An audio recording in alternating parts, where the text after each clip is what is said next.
Coming to you live from our Aerospark studios on a rather frigid evening. This is Primetime News. Good evening and many thanks for joining me on this week's last edition of our newscast. I'm Michael Madimba. We commence tonight's bulletin with a judicial hot potato. The Alliance of Christian Churches in Namibia, ACCN, had a peaceful demonstration earlier today to submit petitions gathered from the different regions in Namibia, denouncing the ruling of the Supreme Court made on the 16th of May, recognizing same-sex marriages conducted outside Namibia. Reverend Darlene Ngushe, Executive Chairperson of the ACCN board, weighed in on the matter and noted the Supreme Court decision was not taken in the best interest of the public. Let's have a listen.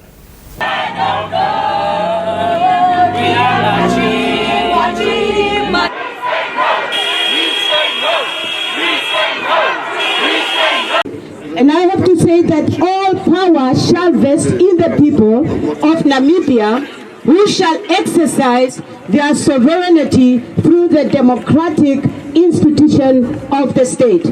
The Supreme Court, instead of referring the matter back to Parliament, the state organ empowered to make laws, took upon itself to dictate the values of the Namibian people, a discretion that should not be exercised judicially in a democratic country founded on the principles of democracy, rule of law, and justice for all. We all know that God frowns against sodomy. God made them male and female. He didn't create Adam and Steve, but Adam and Eve. We have our values and we should not allow any foreign country to come and dictate to us how we should live our life here. So I'm so happy to see the youth come out in their number to resist this agenda from the pit of hell. On to the fish rot scandal, whose tentacles have reached neighboring South Africa, with Namibian lawyer Marin de Klerk, who is implicated in the scandal, appearing in the Paarl Magistrates Court in South Africa earlier today on an extradition inquiry. He was arrested on Thursday by the Hawks, South Africa's Directorate for Priority Crime Investigation, and the South African Police Services. Shelva Wells brings us this story. On Thursday, Namibian Police Force spokesperson Deputy Commissioner Kauna Shikwampi informed NAMPA that de Klerk is wanted by the Namibian government on charges of corruption, fraud, theft, and money laundering. He stands accused of using his trust accounts to distribute unlawfully obtained funds to various accounts in the fish rot corruption case involving Namibia's former fisheries minister Bernhard Esau. In 2022, the Paarl Magistrate Court issued an arrest warrant for de Klerk, which was followed by the publication of a red notice by Interpol, the international police organization. Reporting for Primetime News, Ndamona Kanganjera. Back home, employees of Bidvest Prestige Cleaning Services earlier today embarked on a protest to hand over their second petition to the management of the company in order to address their grievances, which affect their work conditions. Ndamona Kanganjera tracked the situation on the ground for us and filed this report.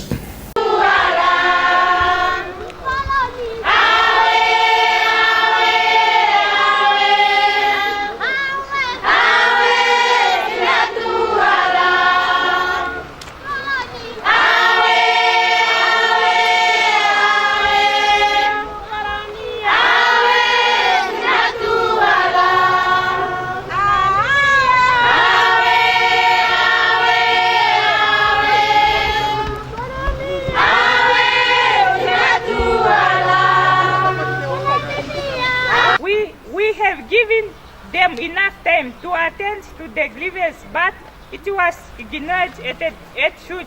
They promised the shoot that they will meet with management in South Africa and revert back to us, but no response till now. I explained the cleaning industry to you guys. If we want to fight and we want to get better salaries to cleaners, for staff, we need to go and fight for a minimum wage rate, like South Africa. South Africa has a minimum wage rate of a cleaner, of a mine worker, etc. Any cleaner, any contract, if you quote to a client, you must use the minimum wage rate. Moving on. Current Otjiwarongo Municipality Chief Executive Officer Moses Machai has been appointed as the City of Windhoek's new Chief Executive Officer, effective the 1st of August 2023. Machai's appointment was announced during the city's ordinary monthly council meeting recently by its mayor, Joseph Wapingene. Linia Tishina father's story. Machai's appointment was announced during the city's ordinary monthly council meeting on Wednesday by its mayor, Joseph Wapingene. Machai's appointment follows the rejection of the offer by Road Authority's CEO Conrad Lutombi. Wapingene cautioned that under no circumstances will any attempts to undermine the onboarding process nor attempts to influence or lobby the new CEO be tolerated. Confirmation of the new CEO, he noted, coincides with the submission of the 2023 to 2024 budget and the commencement of the new financial year on the 1st of July 2023. City of Windhoek has been without a CEO since November 2020 following the resignation of former CEO Robert Kahimise. Stay tuned for the business segment.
Welcome to Primetime Business segment, bringing you in-depth analysis of all the latest trends in the world of business and economics. Leading the segment, mobile telecommunications company MTC, in collaboration with Okahandja Municipality, handed over an upgraded mini market in Okahandja recently. MTC Chief Human Capital and Corporate Affairs Officer T. Mekanja, during the handing over ceremony, underscored the importance of community development. Let's have a listen.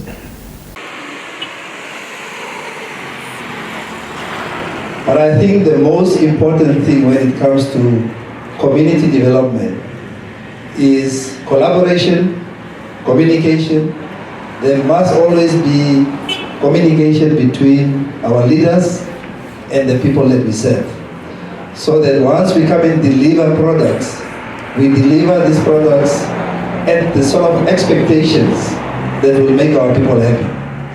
And I think that is very, very important. We do not want to come in here at the inauguration of such a center that no, we wanted it elsewhere or we wanted it fitted differently. I think at that point, it is too late, and it shows that there is a sort of breakdown between communication between those who serve us versus those who are served by us. And I think it is important that these lines of communication remain open. Having said that, we are very, very proud to present this facility today because it is a start. And I think it is important that as residents, we must appreciate what we are given. And we must then say, if this is what we have been given, how can we then go forward and improve it? And I think that is very, very important. Now, the Government Institutions Pensions Fund, GIPF, revealed it is assessing further energy investment prospects, totaling 175 million Namibian dollars. The pension fund added, if results are favorable, the 175 million Namibian dollars would be added to the 177 million Namibian dollars contributed to the Rehoboth Shopping Center, the solar rooftop at the Rehoboth Shopping Center, land servicing as well as housing developments in the region. GIPF Board Chairperson Nilian Mulemi made the statement at the opening of the new GIPF satellite office at Marindal in the Hardap region. Mulemi stated that the fund is expanding its national reach and delivering much-needed services closer to its members. Solomon April, governor of the Hardap region, noted that Marindal has long been regarded as a motors market town in the heart of the southern Namibia, and that this opportunity has elevated and placed the town on the map. April stated that the Hardap region is prepared to be a key partner in the fund's unlisted investment space and urged GIPF to join the region in efforts to address youth unemployment by prioritizing the region's local inhabitants for temporary and permanent employment when implementing investment projects. This brings us to the end of our top news segment for tonight. Stay tuned for the economics roundup, followed by what the weather has in store for us throughout the weekend.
Football headlines the segment.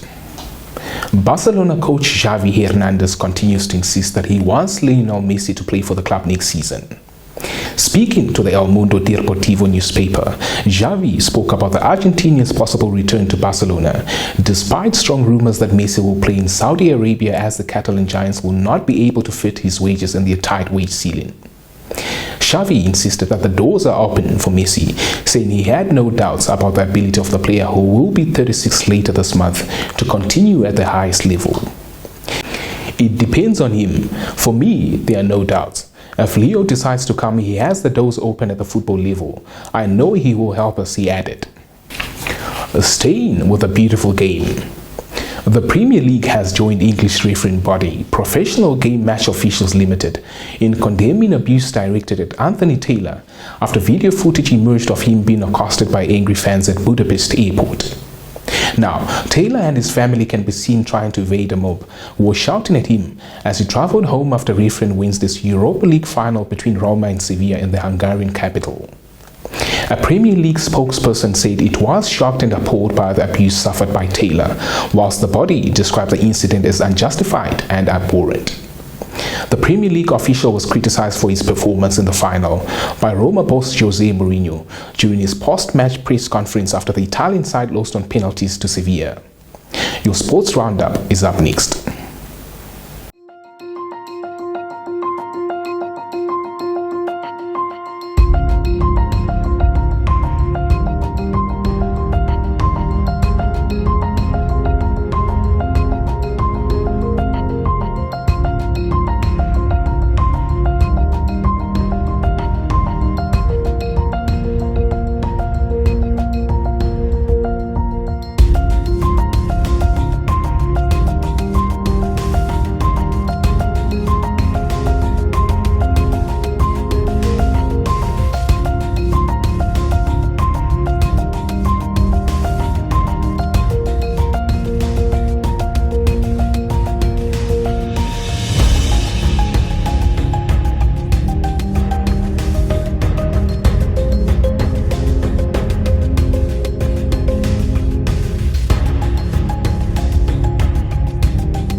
With that, we've reached the end of the Friday newscast. Many thanks for watching. Always remember to tune in to our Monday to Friday newscast at 19:30 hours.